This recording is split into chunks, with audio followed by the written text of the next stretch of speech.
Selamat pagi, saudara-saudari sekalian, dimanapun saudara berada. Saya, Pendeta Saumiman Saud, dari San Francisco, akan menyampaikan kabar baik buat saudara pada pagi hari ini. Kiranya kabar yang disampaikan kepada saudara berupa firman Tuhan ini boleh menjadi berkat bagi saudara sekalian.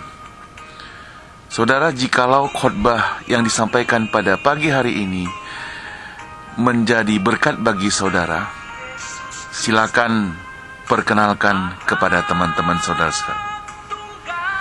Hubungi saya jikalau saudara hendak berkomunikasi dengan alamat email saumiman@gmail.com. Sekali lagi, saumiman@gmail.com. Kiranya Tuhan memberkati saudara sekalian sepanjang hari ini.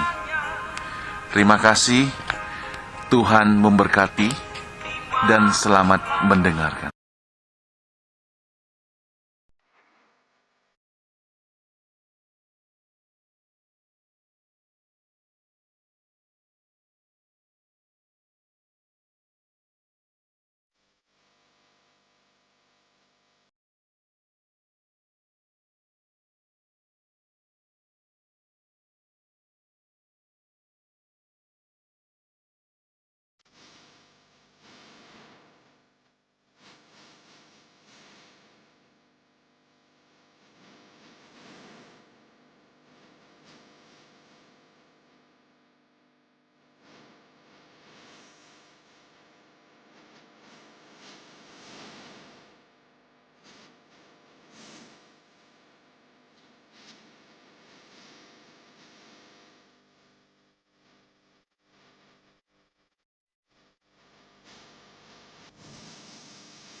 ayat 1 sampai ayat 23. Ini pergumulan daripada seorang raja yang bernama Daud. Ternyata saudara, bukan hanya kita yang mengalami persoalan dalam hidup ini. Bukan hanya orang-orang yang susah mengalami persoalan, tapi orang-orang seperti Raja Daud yang memiliki segalanya, yang boleh dikatakan segala apa yang dia mau dia bisa peroleh. Dia juga mengalami persoalan dalam hidupnya.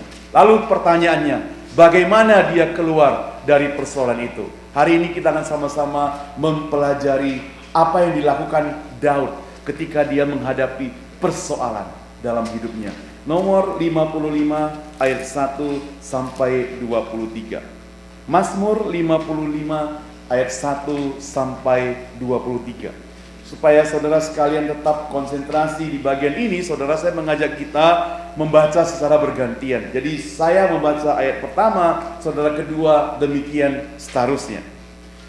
Doa minta tolong terhadap musuh, untuk pemimpin biduan dengan permain kecapi, nyanyian pengajaran Daud.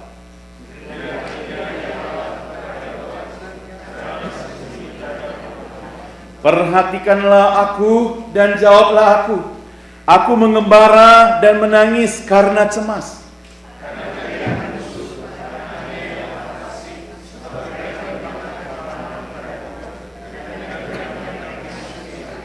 Hatiku gelisah, kengerian maut telah menimpa aku.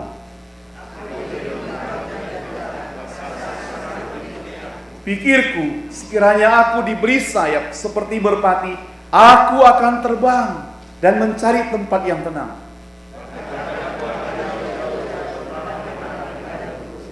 Aku akan segera mencari tempat perlindungan terhadap angin ribut dan badai.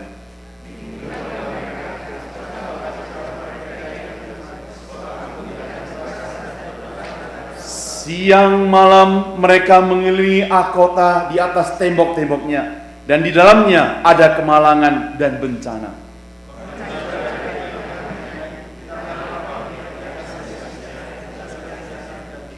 Kalau musuhku yang mencela aku masih dapat menanggungnya. Kalau pembenciku yang membesarkan diri terhadap aku masih dapat menyembunyikan diri terhadap dia.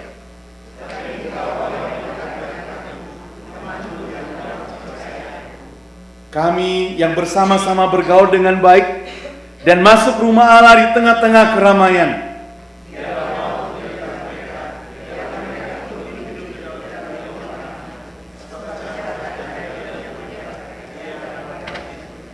Tapi aku berseru kepada Allah dan Tuhan akan menyelamatkan aku.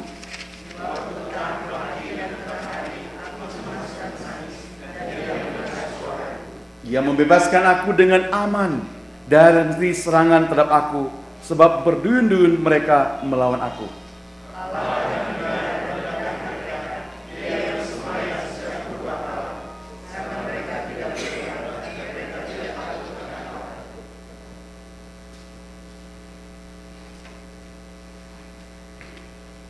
Sampai di sini dulu pembacaan firman Tuhan, saudara.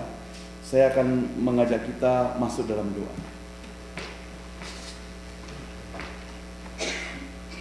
Bapa di surga, kami datang kepadamu Tuhan. Bukalah hati kami. Kami sudah membaca firman-Mu. Ajarlah kami Tuhan sesuai dengan firman-Mu. Berikan kekuatan kepada hamba-Mu yang penuh dengan kelemahan, penuh dengan ketidaktegaran, penuh dengan kekosongan. Berikan dia hikmat, berikan dia kekuatan, berikan dia semangat agar firman Tuhan yang sudah dipersiapkan boleh jadi berkat bagi kami semua, sehingga setiap kami yang datang boleh pulang membawa berkat Tuhan, tidak pulang dengan sia-sia. Dalam nama Tuhan Yesus kami berdoa, amin. Saudara, setiap kita yang hidup di dunia ini memiliki apa yang disebut dengan persoalan. Sebab ada seorang penulis mengatakan demikian, jikalau engkau tidak mau hidup dalam persoalan, maka tempatnya adalah 1 meter kali 2 meter, yaitu di kuburan sana. Saudara akan mengalami ketenangan, mengalami kesepian, sebab pada waktu itu engkau juga tidak bisa bermasalah dengan orang lain, Dan engkau juga tidak akan dicari masalah oleh orang lain. Saya kemudian berpikir-pikir, ternyata orang yang berada di kuburan pun ada masalah, saudara. Ada penggusuran tanah, dia harus digusur lagi, saudara ya, sehingga dia mengalami persoalan. Jadi saya ingin katakan, saudara, di dunia ini tidak ada yang disebut tidak ada masalah. Bukan hanya kepada orang lain, saudara, yang kita bermasalah. Setiap orang yang bekerja, baik dia bekerja dengan kerjasama dengan famili, saudara, ataupun orang tua, itu akan timbul masalah, saudara.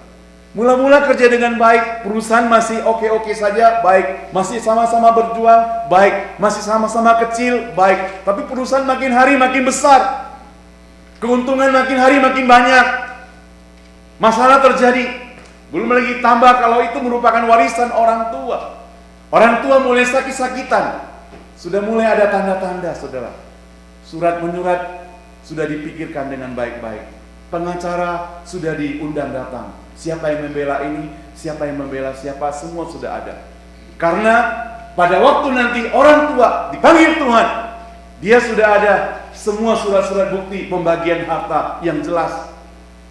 Saudara yang saya cintai Tuhan, kadang sebagai orang tua kita merindukan anak kita sudah besar, anak kita sudah umur tiga gigi ke atas. Oh, semestinya punya suami, semestinya punya istri. Begitu menikah, bawa orang lain masuk, dia sebagai pasangan hidupnya, istri maupun suami.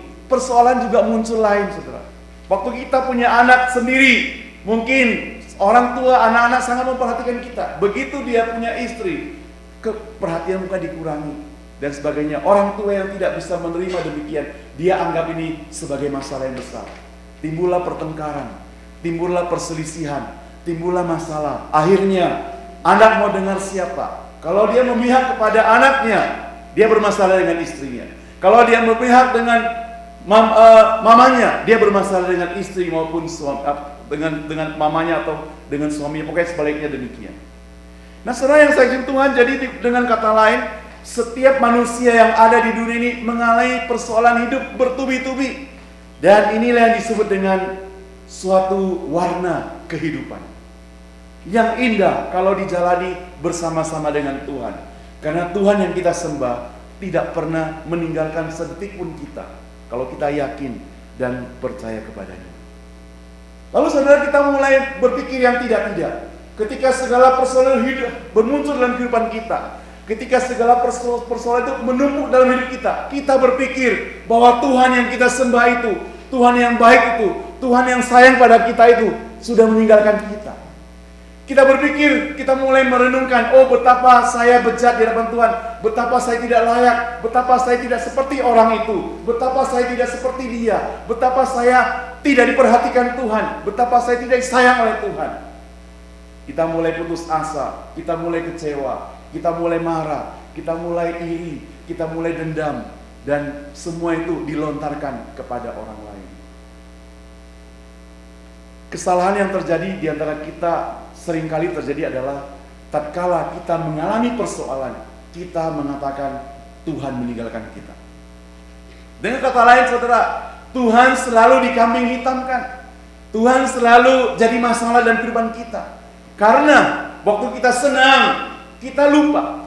Waktu kita kaya, kita lupa. Sebenarnya apa itu kekayaan, saudara? Apa itu kesenangan? Saudara nanti tulis di selebar kertas, sudah harus memiliki uang seberapa baru saudara dikatakan sebagai orang kaya. Saudara harus memiliki uang seberapa banyak baru saudara mengatakan saudara adalah orang yang kaya di dunia ini.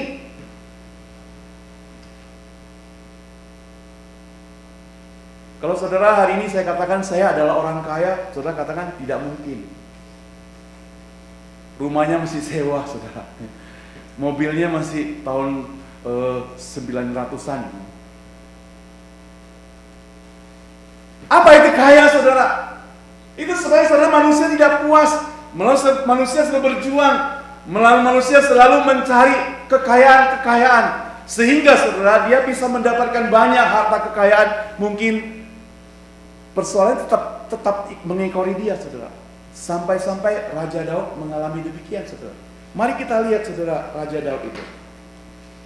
Raja Daud sedang berdoa demikian, berilah telinga ya Allah kepadaku, jangan bersembunyi di hadapan terhadap permohonanku, perhatikanlah aku dan jawablah aku mengembara dan menangis karena cemas, karena teriakanku musuh, karena teriakan musuh, karena aniaya orang fasik, sebab mereka menimpakan kemalangan kepadaku, dan dengan geramnya mereka memusuhi aku. Oh saudara, sebagai seorang raja, sebagai seorang pimpinan, sebagai orang yang berkuasa atas Israel, Daud mengalami berbagai persoalan juga yang tidak kurang banyaknya, saudara. Dia bukan hanya menghadapi orang-orang luar. Kalau menghadapi orang-orang luar, dia katakan mungkin biasa. Saudara, hari ini kalau orang-orang luar ingin mencelakakan kita, itu biasa, saudara. Karena orang luar tidak kenal kita, orang luar bukan famili kita, orang luar mungkin itu tidak ada hubungan darah dengan kita, orang luar itu mungkin mereka tidak sama sekali tidak ada hubungan apa-apa dengan kita. Tapi celakanya, saudara, kalau yang ingin mencelakakan kita adalah orang-orang sendiri dalam kehidupan kita. Dan Daud itu mengalami persoalan itu, maka dia ceritakan pada kita pada siang hari, saudara. Salah satunya, saudara, mertuanya sendiri, saudara. Siapa mertuanya, saudara? Mertuanya itu bernama Saul, Raja Saul. Ketika Raja Saul mendengar orang-orang sedang bernyanyi, nyanyi demikian, saudara. Nyanyian itu bisa buat orang sakit hati, saudara. Ya, makanya nyanyian itu harus memuji Tuhan. Kalau tidak memuji Tuhan, bisa bikin orang sakit hati. Kalau memuji pada manusia, bisa membuat orang sakit hati. Perempuan-perempuan sedang menyanyi. Dia katakan, Raja Saul mengalahkan beribu-ribu orang. Wah, Saul itu bangga. Hebat saya, dipuji, mengalahkan beribu-ribu orang. Tapi Raja Daud mengalahkan berlaksa-laksa. Oh, kalimat belakang itu bikin dia sakit hati, saudara. Banyak anak-anak muda yang bisa musik, bukan saudara yang main musik tadi, bukan ibu-ibu juga ya, sering memainkan lagu yang sangat instrumental romantis, ingin menarik perhatian, ciptakan lagu menarik perhatian orang-orang yang dikasihi dia. Tapi juga banyak orang yang mereka kecewa dengan sesuatu, buat lagu itu untuk menyakiti hati orang lain. Mumpung kalau lagunya berbunyi, bencinya hati ini tapi rindu, gitu ya. Jadi masih ada benci, masih ada rindunya. Artinya balance. Tapi ada lagu-lagu yang bisa membuat orang sakit hati seperti tadi. Mendengar pujian, orang sakit hati. Dengan demikian, maka Raja Saul marah kepada Daud. Dia ingin membunuh Daud. Dia kejar-kejar terus. Saudara, kalau membaca Alkitab, khususnya di bagian ini, di bagian Samuel pasal ke-23 dan seterusnya. Oh, Raja Saul mengejar-ngejar Daud pagi, siang, malam. Pakai orang-orangnya mengejar-ngejar dia. Bahkan dia tahu Daud itu memiliki teman yang dekat, yaitu anaknya sendiri, Yonatan. Dia tetap saja mau mengejar Daud itu. Saya bisa bayangkan kalau hidup kita dikejar-kejar dengan persoalan seperti ini, pagi, siang, malam, sembunyi dimanapun, tetap dikejar, saudara. Daud mengalami hal seperti ini, saudara. Tapi apakah dia marah? Apakah dia jengkel? Tidak, saudara. Kalau kita membaca ayat Alkitab di bagian cerita ini, saudara akan melihat luar biasa daripada hati seorang yang bernama Daud ini. Ketika dia punya kesempatan untuk membunuh mertuanya itu, dia tidak membunuh mertuanya karena dia tahu mertuanya adalah orang yang diurapi Tuhan, orang yang dipakai Tuhan. Dia tidak mau menyentuh hidupnya, dia hanya menggunting ujung jubahnya, saudara. Besoknya, saudara, dalam Alkitab katakan, pagi-pagi dia bangun, mertuanya itu melihat Daud masih marah-marah pada dia. Daud katakan satu kalimat, "Hai Bapak," dia panggil dia Bapak karena mertuanya. "Kalau saya mau membunuh engkau, kemarin malam sudah saya bunuh. Tapi tidak saya lakukan. Lihat, ini puncak jubahmu. Saya gunting sedikit sebagai kenang-kenangan mungkin." Tapi gak dibilang demikian. Nah, saudara yang saking Tuhan, ini orang yang dekat dengan dia menyakiti dia, saudara, mertua.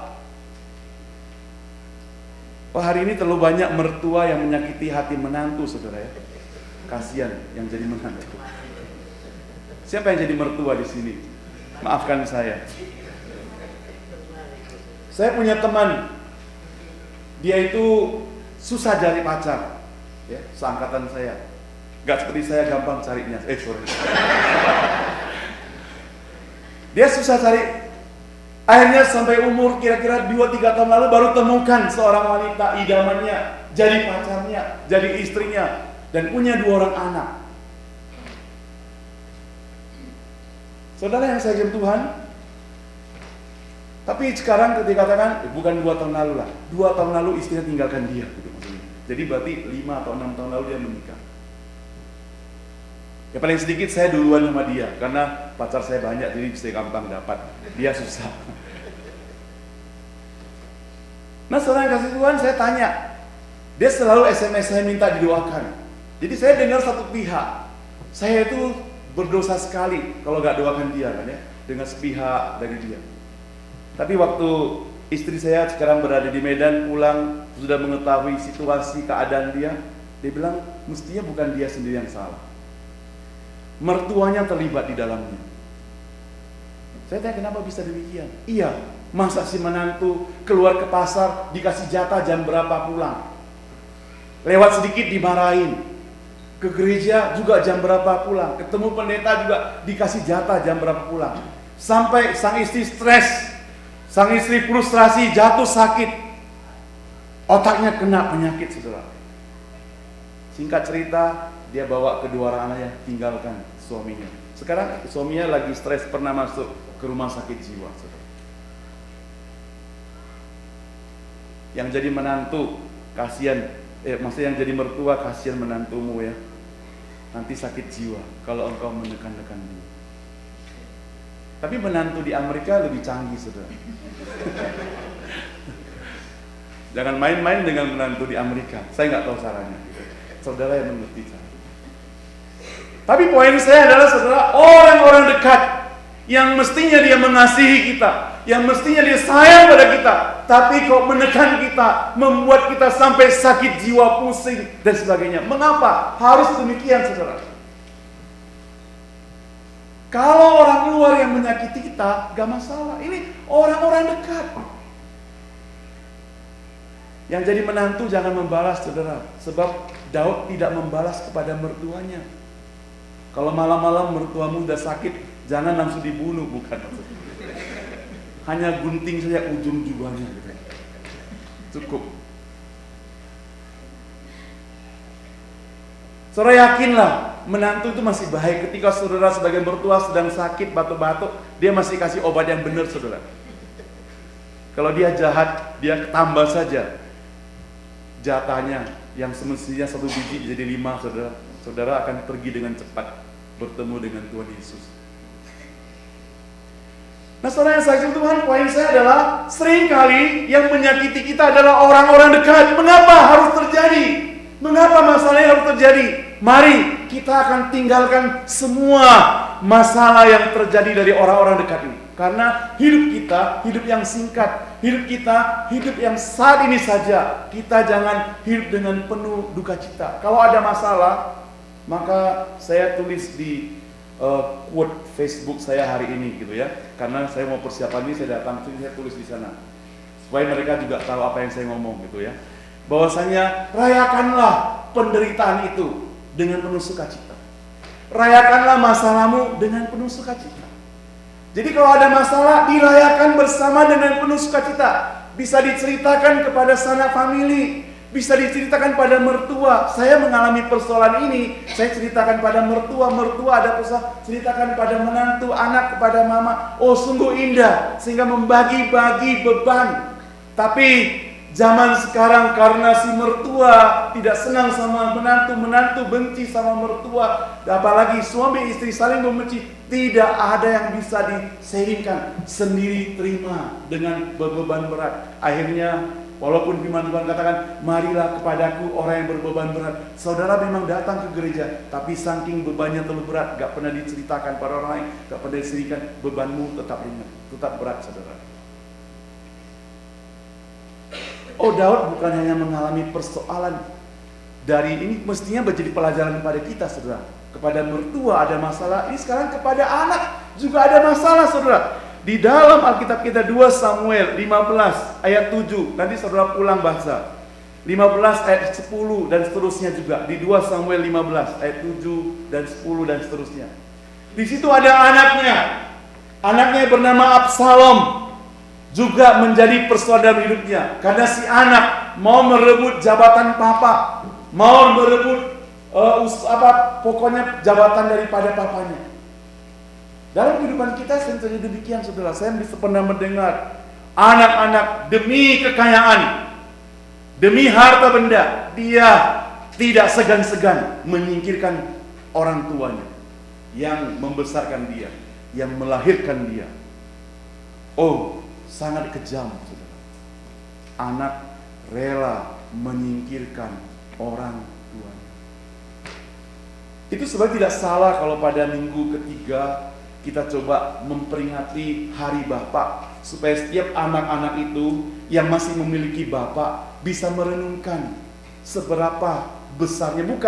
Bukan si bapak minta belas kasihan, bukan si bapak itu minta hadiah daripada Anda sebagai anak, bukan si bapak itu minta apa-apa dari saudara, bukan. Tetapi bagaimana kita bisa menghargai dia sebagai orang tua kita, karena suatu hari yang masih muda kita juga akan jadi bapak, menggantikan posisi dia.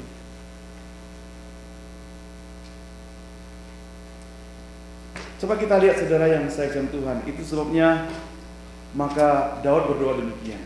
Hatiku gelisah, kengerian maut telah menimpa aku. Aku dirundung takut dan gentar, perasaan seram meliputi aku. Bagaimana tidak seram, saudara? Tadi saya katakan dia dikejar-kejar oleh musuh, dikejantui oleh anaknya dan sebagainya. Absalom yang mengkhianati dia. Pikirku, sekiranya aku diberi sayap seperti merpati, aku akan terbang mencari tempat yang tenang. Daud itu sampai berkata demikian, akan terbang mencari tempat yang tenang. Bukankah sudah cukup tenang berada di kerajaan yang mewah itu? Bukankah sudah cukup tenang? Kenapa di tempat yang tenang orang masih mau cari ketenangan? Oh, saudara, hari ini banyak terjadi oleh orang-orang percaya, termasuk anak-anak Tuhan, mereka yang hidup dengan kelimpahan dalam harta benda, kelimpahan dalam berkat-berkat Tuhan, orang tua kaya raya dan sebagainya, menikmati rumah yang mewah dan sebagainya, semua fasilitas ada dan sebagainya, tapi mereka tidak merasa tenang di sana. Itu sebabnya mereka masih perlu mencari tempat yang tenang. Maka tidak heran, saudara, banyak anak-anak muda keluar. Bukan hanya muda, mereka yang masih sudah memiliki anak-anak juga keluar. Pasangan yang cukup umur juga katanya keluar dari rumah, ingin bebas. Si istri ingin bebas, suami ingin bebas, nyanyi karaoke sampai tengah-tengah malam, pulang di restoran, di bar. Istri juga pergi berkencan dengan TTM, teman tapi mesra dan sebagainya gitu.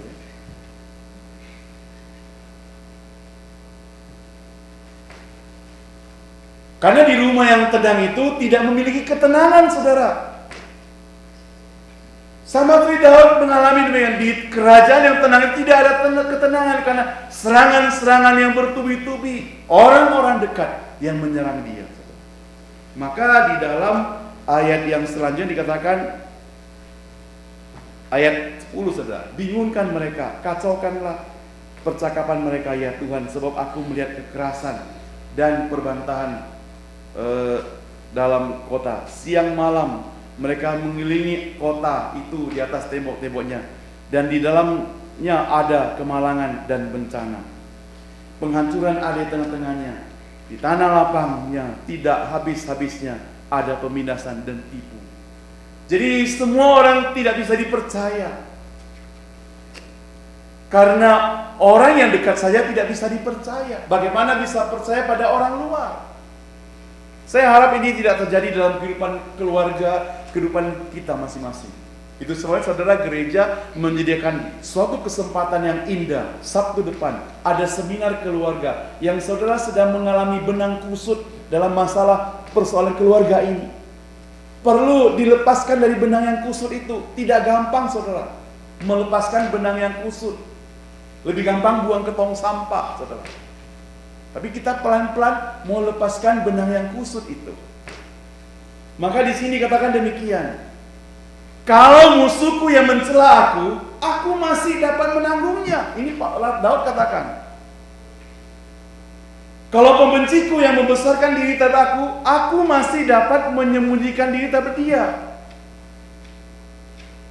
Menariknya ayat 14. Tetapi engkau orang yang dekat denganku, teman dan orang kepercayaanku. Kami yang bersama-sama bergaul dengan baik dan masuk rumah Allah di tengah-tengah keramaian. Oh, Daud mengalami hal yang sangat luar biasa. Anaknya sendiri, dikatakan kalau mungkin ada orang lain juga bisa terjadi. Orang yang bersama-sama dengan dia beribadah di tempat yang sama, itu pun mau mencelakakan dia.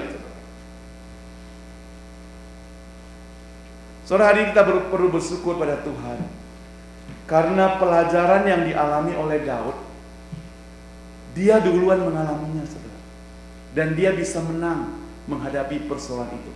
Masalahnya sekarang saudara, kita, kalau kita sebagai anak-anak Tuhan hari ini mengalami persoalan hidup seperti itu, bukan berarti Tuhan itu jauh, bukan berarti Tuhan itu tidak dekat dengan kita, bukan berarti tangan Tuhan kurang panjang, tapi Tuhan tetap memantau kita.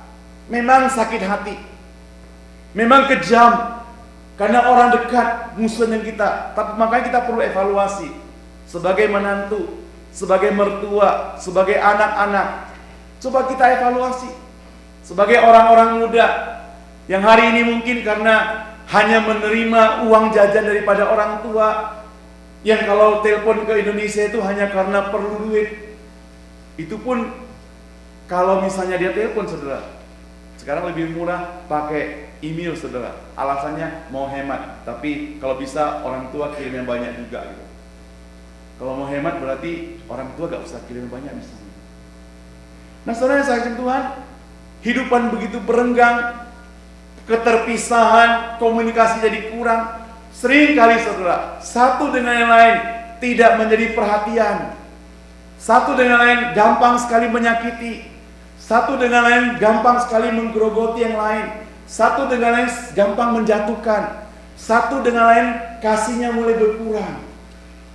Makanya saudara yang saya cintai Tuhan, kalau kita sudah mengalami sampai tahap demikian, bertobatlah secepatnya saudara. Karena apa? Karena hidup kita hanya sekali saja. Maka jalaninya dengan penuh kebaikan. Seringkali kita merenungkan masa lalu. Masa lalu kita itu begitu indah, begitu bagus. Boleh tidak? Boleh. Kita tidak perlu melupakan masa lalu. Tapi saudara, kita hidup pada hari ini. Yang satu detik saja kita jangkau, jalan atau lewati, kita sudah mencapai pengharapan yang baru itu. Maka kita mungkin dirundung masalah pada masa lalu. Hari ini kita bebaskan semua masalah itu. Ada orang saudara, persoalannya sudah terjadi 30 tahun lalu, hari ini juga dibawa kalau bertengkar saudara. Makanya teman saya, seorang pendeta dari Surabaya katakan, kalau kita bertengkar di dalam keluarga, orang-orang yang dekat, itu perlu catatan. Harus ada aturan mainnya. Ya. Masa-masalah yang sudah lewat jangan diungkit-ungkit lagi gitu. 10 tahun lalu dia lupa kunci pintu waktu tidur. Hari ini bertengkar, diungkit kembali. Kadang kita bisa lupa, kadang kita capek, bisa terlena atau apa saja. Kadang kita sakit.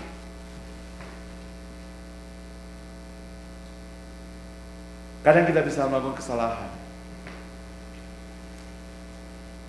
Kesalahan bisa terjadi tanpa kita tahu saudara. Hari Sabtu yang lalu, ya, bukan Sabtu, Jumat lalu. Karena saya rasa agak tidak enak badan, lalu saya minum obat. Tapi sebari itu saya pergi masak lontong, saudara. Nggak tahu obatnya lebih manjur daripada lontong, saudara. Saya tertidur. Sampai rumah banyak asap, terbangun, kaget. Ya. Sudah gosong lontongnya. Untung saya nggak punya mertua, saudara. Istri juga nggak punya, nggak di rumah. Jadi aman, bebas, cepat-cepat saya bersihkan, langsung saja 1-2 masuk ke tong sampah. Bebas, buka pintu, habis. Tapi jengkel juga, jam makan, lontong hangus. Kalau kita melakukan kesalahan, saudara, sangat gampang, saudara. Tapi untuk memperbaikinya sangat sulit. Itu saudara yang saya ajak Tuhan, mari. Kalau kita memang pada masa lalu ada kesalahan, hal-hal yang mungkin menyingkirkan, coba sekarang mulailah kita perbaiki, karena memperbaikinya sangat sulit daripada kita membuat lagi persoalan yang baru. Makanya orang yang memiliki persoalan yang lama, jangan lagi diungkit-ungkit terus. Bukan juga ciptaan persoalan baru, tapi jangan diungkit-ungkit terus. Karena kita bukan hidup pada waktu kemarin. Kita itu hidup pada hari ini. Dan hari ini punya masalah sendiri, ditambah lagi pada masa lalu masalahnya, berarti saudara mencoba-coba untuk menanggung masalah lebih berat. Belum lagi masalah masa depan yang akan saudara terima. Oh saudara yang saya ajak Tuhan, Daud merasakan semuanya itu. Daud merasakan semua itu. Kalau orang yang dekat dengan dia menyakiti dia, dia bisa marah, dia bisa merasa sakit hati. Maka kita kalau memiliki orang-orang dekat, jangan sakiti mereka, saudara. Sayang mereka. Ini pelajaran yang diberikan pada kita sekalian. Tuhan Yesus juga. Orang yang menyalibkan dia, yang mengkhianati dia, bukan orang yang jauh, orang dekat. Muridnya sendiri yang bersama-sama dengan dia, yang mengkhianati dia. Oh, sakit hati. Tapi Yesus katakan, ampunilah, sebab mereka tidak tahu apa yang mereka perbuat. Yesus sampai bisa mengampuni orang yang menyalibkan dia juga, saudara. Apalagi kita, saudara. Kalau kita hari ini mengalami kesakitan, mengalami keterlukaan, mengalami persoalan, jangan disimpan terus. Rayakan supaya orang lain juga bisa merasakan apa itu kesulitan kita. Sehingga dengan demikian kita bisa bersuka cita. Buanglah yang sedih, buanglah kemarahan, rayakan bersama teman-teman. Pernah terjadi gak saudara hari ini coba kita berubah sikap? Kalau lagi marah-marah langsung ajak suami istri pergi makan enak gitu. Robah sedikit dong gitu ya. Marah-marah langsung pergi tidur. Penyakitnya kambuh, kena darah tinggi, stroke, mati. Kalau lagi marah, yuk makan-makan enak yuk. Kalau lagi marah pergi Disneyland. Wow, coba kita robah sikap kita. Tapi yang marah jangan nyetir, bahaya gitu. Suruh saya nyetir aja gak apa-apa. Lagi marah nyetir nanti tabrak orang gitu. Ini yang disebut dengan merayakan kesulitan dengan penuh sukacita, saudara. Kalau kita bisa rubah hidup seperti ini, saudara, saya yakin hidup kita itu penuh dengan sukacita. Karena kita itu sudah hidup, sudah cukuplah di kantor mengalami kesulitan, ditekan oleh bos. Orang yang di kantor ditekan oleh bos, dimarah-marahin oleh bos, pulang ke rumah kalau dia sebagai bapak yang baik, dia juga akan mengajarkan anaknya, hai anakku, lihat bapakmu orang yang hebat, Superman. Dia gak bilang, hei anakku, sorry bapakmu tadi di kantor ditekan-tekan bos, dimarah-marahin, enggak ya. Tapi dia masih katakan dia Superman. Yang artinya saudara, ada kesulitan kita rayakan dengan penuh sukacita. Karena kita memiliki Tuhan Yesus yang tidak pernah meninggalkan kita. Mari kita berdoa.